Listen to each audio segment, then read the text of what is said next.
there's a little subject that I'm going to talk about tonight that I've never really talked about. And since 2006, when I started my research and went on my little awakening path, I'd come across pretty much everything you guys have come across, to the aliens and the Pleiadians, communicating with people, to all kinds of stuff, crop circles, 2012, government, corruption, everything.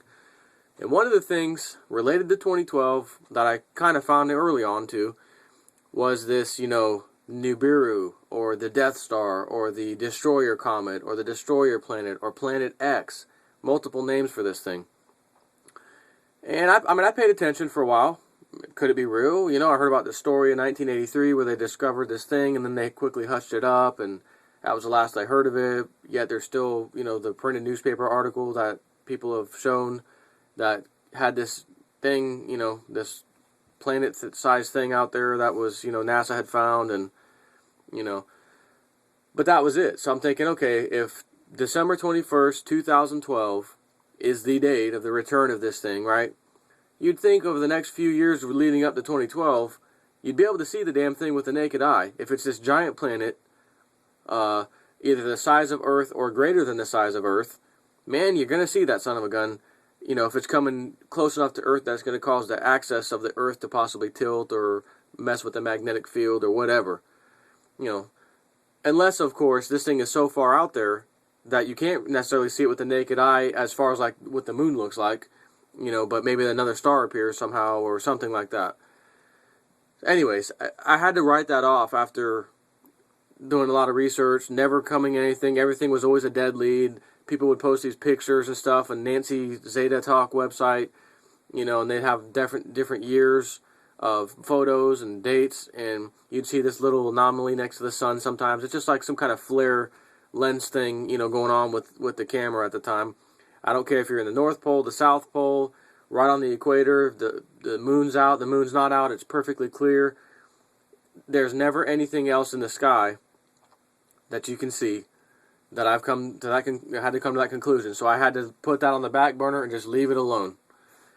And that was the end of it. So I know that the Sumerians, which are one of the oldest civilizations that we have history on, predates the Bible and all flavors of the Bible, New Testament, Old Testament, same stories that the Old Testament and New Testament have, were actually first and before paganism.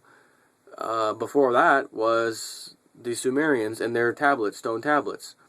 And many of the stories right out of the Bible come from the Sumerian text in these tablets. But the Sumerians talk about this planet thing that comes by, known as the Destroyer Comet, because it wreaks havoc as it comes by.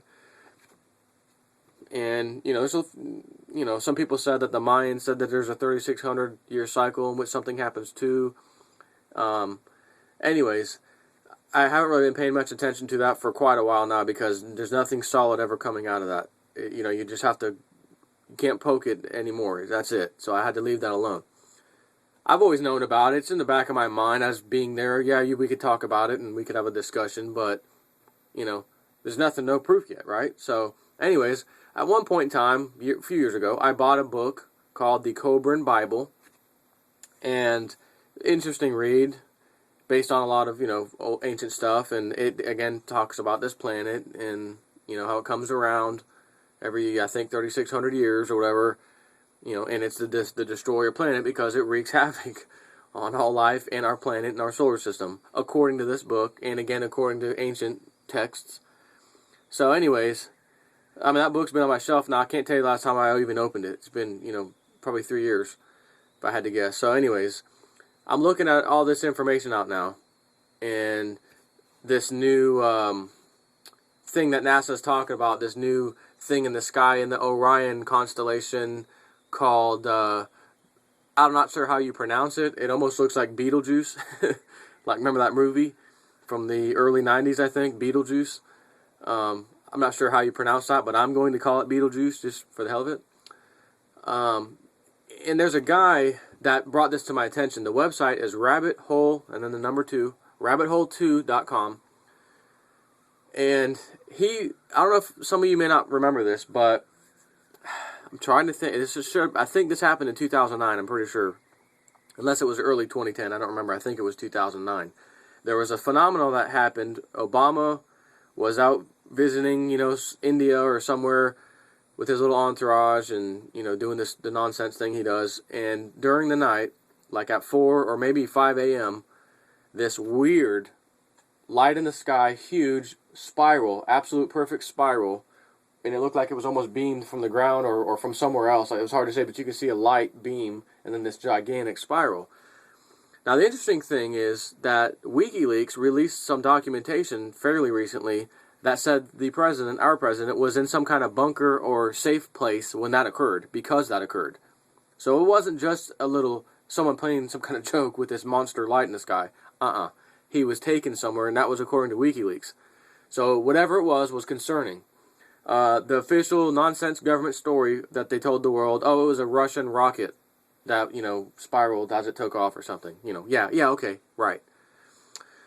And so this guy, when I first found out about this, rabbithole2.com, someone posted a video, I think, on Godlike Productions or something, and it was kind of a introduction. I ended up buying the DVD from him. It's just him talking at like a podium kind of thing and showing you pictures and, nice slide projection. So it was worth every bit of the money I paid for the DVD. It was very entertaining and informative as hell, educational as hell.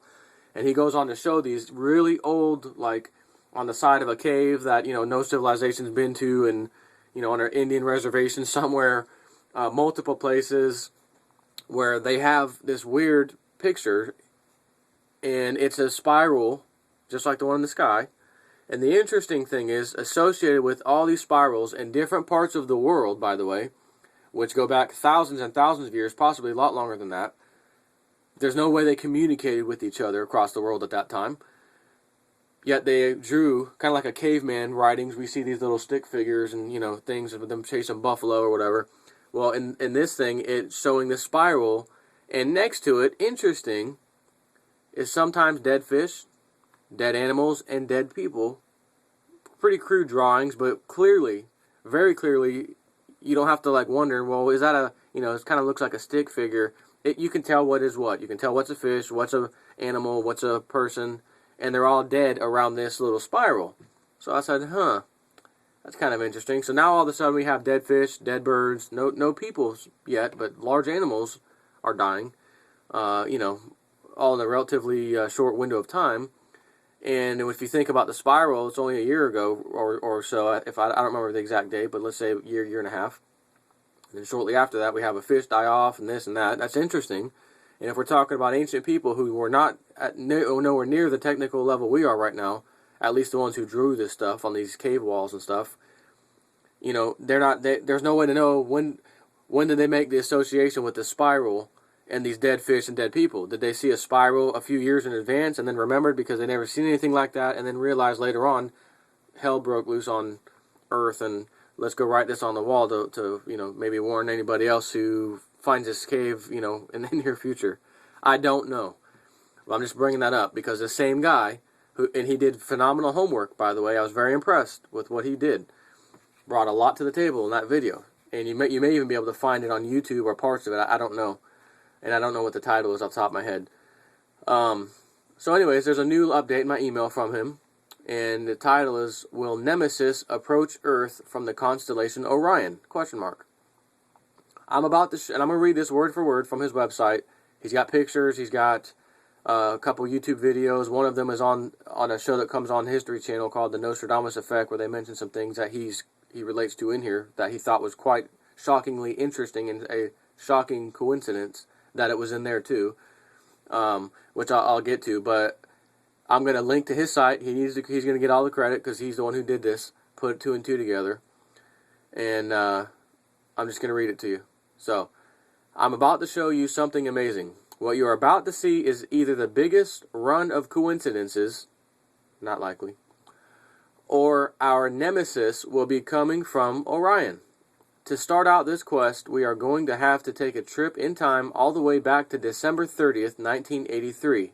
On that day, the Washington Post revealed to the public that NASA had found something of great significance. In the article titled, Orbiting Eye Reveals Mystery Space Monster, the Washington Post describes how the iris telescope has found something as big as planet Jupiter on the western edge of the constellation Orion. Here is how the article starts.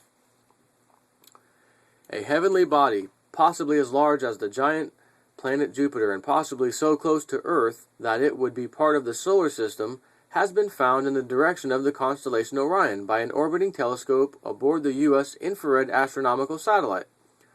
The mystery body was seen twice by the infrared satellite as it scanned the northern sky from last January to November, when the satellite ran out of the super-cold helium that allowed its telescope to see the coldest bodies in the heavens.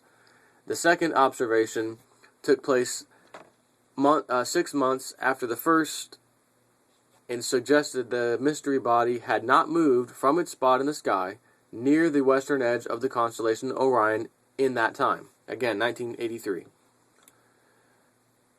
Okay, then that's the end of the article from 83 that he posted. Here we have the Washington Post clearly saying that NASA has found an object on the western edge of the constellation Orion and that they saw it twice. I want you to remember western edge of Orion for later. Then in 2009, I stumbled onto this video in which the editor claims to have found a leaked image of Nemesis, which is what they're calling this planet, or this body, whatever. On this leaked image, there is a set of coordinates. Here is where it starts to get all strange. The kind of strange that sits in your belly like last week's enchiladas. The story goes that a scientist uploaded a leaked video onto YouTube that showed Nemesis and its location. Soon after the video was uploaded, the video was deleted and the YouTube account suspended. That's not even the crazy part. When you put the coordinates into Google Sky to see what is there, you get something very unexpected. The image has been blocked out by Google, and guess what? It just so happens to be where? Yep, you guessed it, right on the western edge of the constellation Orion, right in line with the original article in the Washington Post. So here we have a story published in 1983 in the Washington Post that states without a shadow of a doubt that the REALIST telescope has found an object that is as big as Jupiter and that it's on the western edge of the constellation Orion, and that they saw it twice. You have a video that shows an image of what is supposedly Nemesis, and the exact spot where the image tells you to go just so happens to be blocked out by Google. It is the only image blocked out in Google Sky. That is interesting. Coincidence, right? Yeah, okay. Now we finally get to the last piece of the puzzle of coincidences, and for me personally, it's the straw that broke the camel's back. 1 coincidence is acceptable. 2 is improbable. 3, highly unlikely. And more than 3, well, you can figure it out. There is an article that has been circulating the internet about Betelgeuse, remember that word I used, going supernova and causing 2 suns to appear in the sky by 2012. It did not hit me until a few hours ago how significant this article is. I bet you will never guess where Betelgeuse is located. Yeah, if you guessed the western edge of the constellation Orion, very close to the blocked out image in Google, where the video said Nemesis was, and the Washington Post said that Iris saw an object twice, you win the $1 million prize. As I wrote in the article, preparing the public to see 2 suns in the sky, I suspect that the Betelgeuse supernova story is a cover to have an explanation for when there is an object in the sky that should not be there. Out of the billions and billions of stars, it would just so happen to be a star on the western edge of the constellation Orion, and it will happen to be in the year 2012, right, the end of the Mayan calendar, the Colbin Bible 2012, the 3600-year cycle 2012, yeah, that 2012. Do you know the odds of that? I don't, but I will tell you it's astronomical. I suggest you keep your eyes peeled to Orion from now on out, especially with your telescopes, if you have a telescope. The debunkers will try and make you believe that it's just one big string of coincidences, just like 9/11. You believe what you want, I know what I believe. Here is a snippet from the story in Time, I guess Time magazine, about the 2 suns by 2012. And here's the title. Will the Earth have two suns by 2012? Question mark. By William Lee Adams.